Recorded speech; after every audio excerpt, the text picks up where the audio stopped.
Hi guys. इस video में हम जानने वाले हैं कि what is adolescence and its importance. इसकी इम्पोर्टेंस क्या है इसके बारे में। इससे पहले मैं बता दूं कि अगर आप चाहते हैं कि कोचिंग वगैरह या फिर ऑनलाइन ट्यूशंस के लिए फॉर केवीएस और any other, so you can contact us on our WhatsApp and the number is given also, and the number is 9009368238. Now here we are discussing the what is adolescence and its importance. देखिए adolescence क्या है। adolescence एक part है person का जो कि आपके he is no more a child और नॉट ए एडल्ट। यहाँ पे ना तो एक ज़्यादा चाइल्ड है ना ही अडल्ट है। इसको हम क्या कहते हैं? एडोलेसेंस कहते हैं। इस टाइम पीरियड में काफ़ी ज़्यादा एनर्जी होती है और काफ़ी ज़्यादा क्यूरियोसिटी होती है, एक्सपेरिमेंटेशन होते हैं इसमें। मतलब अपनी सक्सेस को पाने के लिए काफ़ी ज़्यादा एनर्जी होती है इस समय काफ़ी फिलोसोफर्स हैं। मतलब पीरियड ऑफ एडोलेसेंस जो है फिलोसोफर्स को, थिंकर्स को काफ़ी ज़्यादा अट्रैक्ट करता है। और एरिस्टोटल जो थे उन्होंने कमेंट भी किया है कि adolescents think that they know everything and are quite sure of it. बहुत कुछ जानते हैं और उसके बारे में श्योर भी होते हैं। और एक फ्रेंच फिलोसोफर रोसो ने बताया है कि thought the reasoning develops in the adolescence. Reasoning भी इसी समय बनती है। जबकि स्टैनली हॉल ने, ये तीन बड़े नाम आप याद रख सकते हैं, एरिस्टोटल, फ्रेंच फिलोसोफर रोसो और Stanley Hall, the father of scientific research in adolescence, devise the concept that adolescence is a turbulent time charged with conflict and mood swings. Let us understand what we mean by adolescence. यहाँ पे कुछ definitions दी गई हैं। Definition से समझते हैं। सबसे पहले एडोलेसेंस किससे बना। एडोलेसेंस जो है एडोलेसेयर से बना है, जिसका मतलब होता है ग्रो अप या फिर मैच्योर, टू मैच्योर, मतलब एक मैच्योर की तरफ बढ़ना, उसको हम क्या कहते हैं? एडोलेसेंस कहते हैं। वर्ल्ड हेल्थ ऑर्गेनाइजेशन क्या डिफाइन करता है कि adolescence is a phase of life. Phase of life है जो कि 10 से 19 साल के बीच में होता है। इसमें आपके physical growth, emotional, psychological, behavioural changes, काफ़ी सारे चेंजेस देखने को मिलते हैं। Some of the changes are extremely visible. कुछ चेंजेस आपको बहुत ही ज़्यादा देखने को मिलते हैं और कुछ जो है इंटरनल भी होते हैं जो कि हम देख नहीं सकते। The term puberty is sometimes equated with adolescence. ये कुछ कुछ जो टर्म है वो कुछ कुछ एडोलेसेंस के बराबर देख सकते हैं जिसमें, लेकिन ये दोनों टर्म्स आखिर सेम नहीं है। Puberty is only a small part of the larger process of adolescence. तो प्यूबर्टी एक छोटा सा टर्म है एक, लेकिन एडोलेसेंस काफ़ी बड़ा है। It is the time when a boy become physically capable of having children. जब कोई गर्ल या बॉय एक बेबी को होने के लिए हो जाता है, जैसे कि गर्ल्स में मेंस्ट्रुएशन स्टार्ट हो जाता है, जबकि बॉयज़ में एनलार्जमेंट ऑफ टेस्टिस का बड़ा होना। तो ये जो सब चीज़ें वो सब किसका है? प्यूबर्टी का एक कैरेक्टर का है। तो puberty refers to physical and the sexual maturation for both boys, है ना। प्यूबर्टी का मतलब है कि दोनों, जो कि एक गर्ल्स के लिए या फिर बॉयज के लिए, दोनों के लिए हो सकता है। अब हम बात करते हैं कि इसमें देखो एडोलेसेंस में क्या रहता है, लेकिन एडोलेसेंस में आपका कॉग्निटिव, सोशल, बिहेवियरल सब आ जाता है। अब आपको बात करते हैं कि you must have come across various words related different phase of life, जैसे कि चाइल्डहुड या youth and young people and the teenage। childhood, youth, young people and the teenage, ये सब किसके अंदर आते हैं? मतलब ये सब एडोलेसेंस के पार्ट हैं। और हम एक और चीज़ पढ़ते हैं, जैसे child is a term usually applied for the age group below 14। Child हम माना जाता है कि जो 14 साल से बच्चे कम के हैं अकॉर्डिंग टू द गवर्नमेंट, तो उनको हम चाइल्ड में रख देते हैं। और यूथ जो है वो आती है 15 से 24 के बच्चे, और जो आपके 13 से 35 साल के हैं वो एज ग्रुप आता है यूथ पॉलिसी ऑफ इंडिया, उसको हम यूथ कह देते हैं। According to the policy different different type के उन्होंने बताए हैं। एक टीनेज जो वर्ड है, टीनेज, टीनेज भी एक तरीके से सिनोनीम है एडोलेसेंस का। तो ये भी कुछ इस तरीके से हमने एडोलेसेंस को सिनोनीम भी कह सकते हैं या फिर प्यूबर्टी की एज भी कह सकते हैं, लेकिन ये सब डिफरेंट टर्म्स हैं, है ना। चलो अब अपन बात करते हैं कि एडोलेसेंस में अ पीरियड ऑफ चेंज, ये क्या इसमें हम सीखेंगे और इसमें हम क्या क्या देखेंगे। सबसे पहला तो हम देखते हैं फिजिकल चेंजेस। अगर कोई बॉय है उसमें क्या क्या, जैसे कि पहला फिजिकल चेंज होता है, growth spurt occurs, shoulders broaden, muscles develop, skin becomes oily and voice deepens।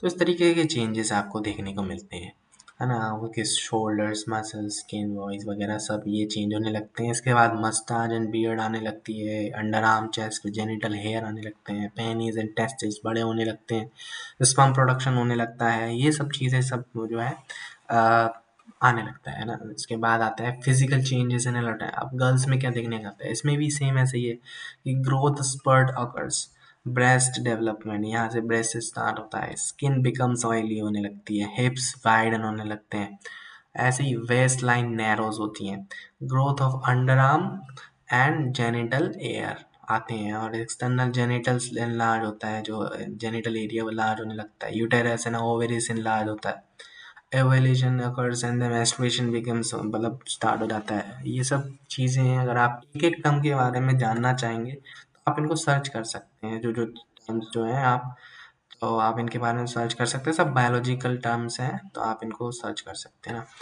Adolescent growth क्या है, spurt normally begins about the age of 10 in girls and about 13 in boys, जिसमें वेरिएशन मतलब ज़्यादा है, काफ़ी ज़्यादा है, 10 और in both sexes it last for 2 and 2.5 years।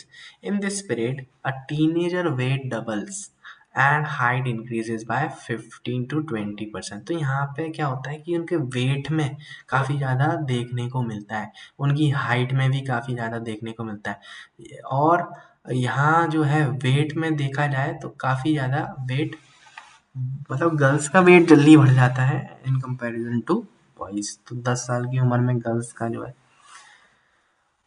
ऐसे ही जेनेटिक फैक्टर्स भी हैं काफ़ी सारे, वो जेनेटिक फैक्टर्स भी ग्रोथ पे डिपेंड करते हैं। जैसे कि अगर पेरेंट्स टॉल हैं या फिर तो टॉल चिल्ड्रन होंगे। न्यूट्रिशंस पे डिपेंडेंट करता है, और गर्ल्स और बॉयज अगर अच्छे नरिशमेंट के साथ हैं, अगर कैलोरी ले रहे हैं तो अच्छी ग्रोथ दिखाते हैं। तो ये डिपेंड करता है उनके न्यूट्रिशंस पर भी।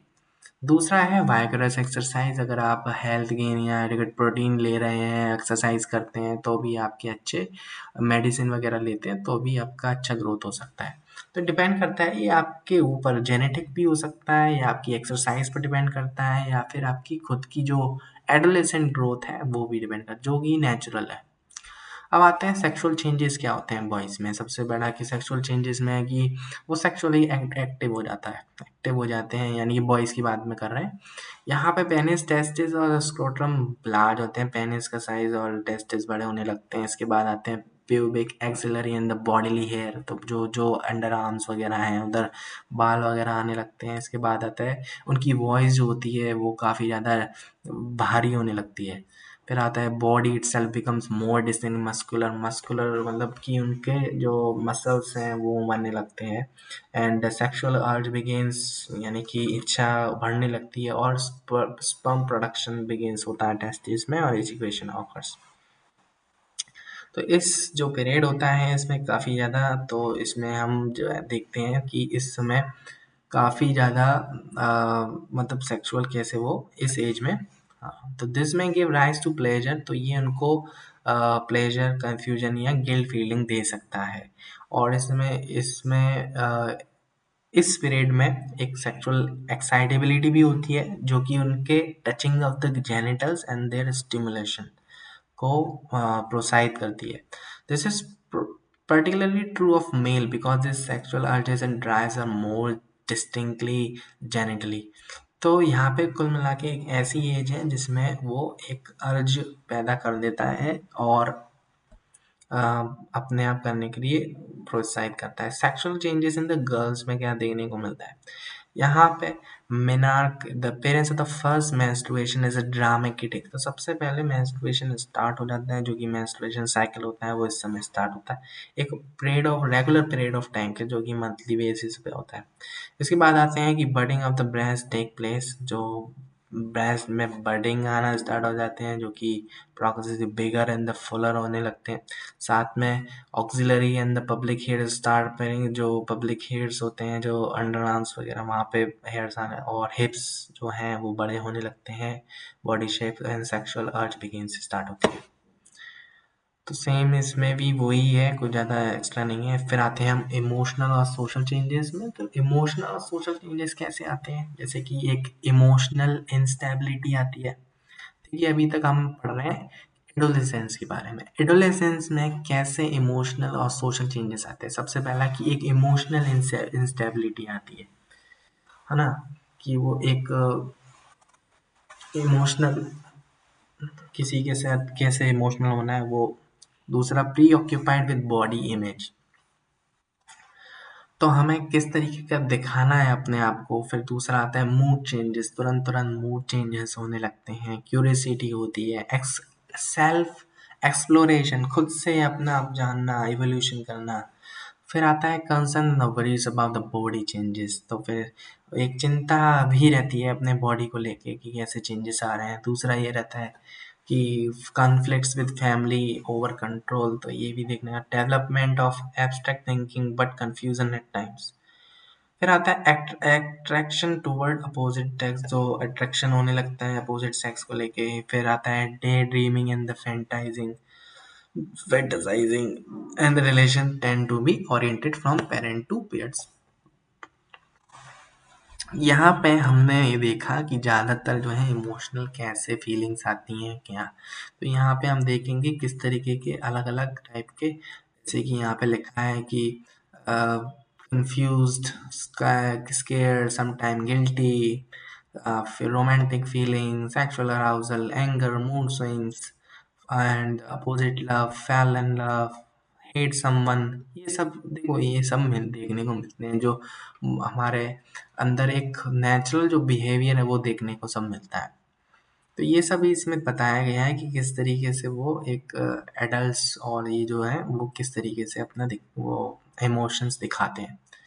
अब यहाँ पर डेवलपमेंट स्टेजेस के बारे में बताया गया है कि किस तरीके से कौन सी एज में कितनी एज में डेवलपमेंट होता है। तो एक अच्छा सा यहाँ पे चार्ट दिया गया है जिसमें बताया गया कि जिसको हम अर्ली एडोलेसेंस कहते हैं, मिडल एडोलेसेंस और लेट एडोलेसेंस, जिसमें 10 से 14, 15 से 17 और 19 साल, 18 से 19 साल। तो देखो यहाँ पे सबसे पहला है ग्रोथ। यहाँ पे secondary sexual characters appear and the growth accelerate reaches भी, सबसे ज़्यादा ग्रोथ यहाँ देखने को मिलती है। मिडिल में भी मिलती है ग्रोथ 90% ऑफ, और यहाँ पे फिजिकली मैच्योर होने लगते हैं। कॉग्निशन के हिसाब से देखें तो concrete thinking, thinking in more abstract established abstract thinking. तो ये सब आप पढ़ सकते हैं आप पॉज करके। तो काफ़ी सारी चीज़ें हैं जैसे कि लॉन्ग टर्म इम्प्लीकेशन, एक परसिट वगैरह। तो ये कॉग्निशन मतलब कि मेंटली आप कैसे प्रिपेयर हो रहे हैं वो सब। फिर आता है साइकोलॉजिकली कैसे हो रहे हैं। तो साइकोलॉजी मतलब जैसे कि इसमें आपने देखा कि rapid physical growth, body image, defining boundaries, independence. तो अपने आप खुद साइकोलॉजी अपने आप बाउंड्रीज डिसाइड कर रहे हैं कि आपको सिगरेट पीना है या नहीं पीना है या क्या करना है। फिर उसके बाद यहाँ पे इस एज में आपको preoccupied with fantasy, idealism, conflicts, over control, peer group defiance. तो ये सब चीज़ें जो हैं आप देख सकते हैं। तो यहाँ देखिए कुल मिला के यहाँ पे बच्चा मैच्योर हो जाता है 18 से 19 साल में। तो यहाँ पे आप देखेंगे कि ज़्यादातर वो ऐसी चीज़ें करेगा जो उसके लिए अच्छी हो। फिर आता है ये थर्ड पॉइंट सेक्सुअलिटी के बारे में। तो ये भी आप देख सकते हैं कि कैसे वो अलग अलग एज में क्या क्या वो करता है। फिर अपन आते हैं कैरेक्टरिस्टिक्स ऑफ एडोलेसेंस पे। इसको हम पढ़ेंगे नेक्स्ट पार्ट में। और आज इतना ही। Thank you so much.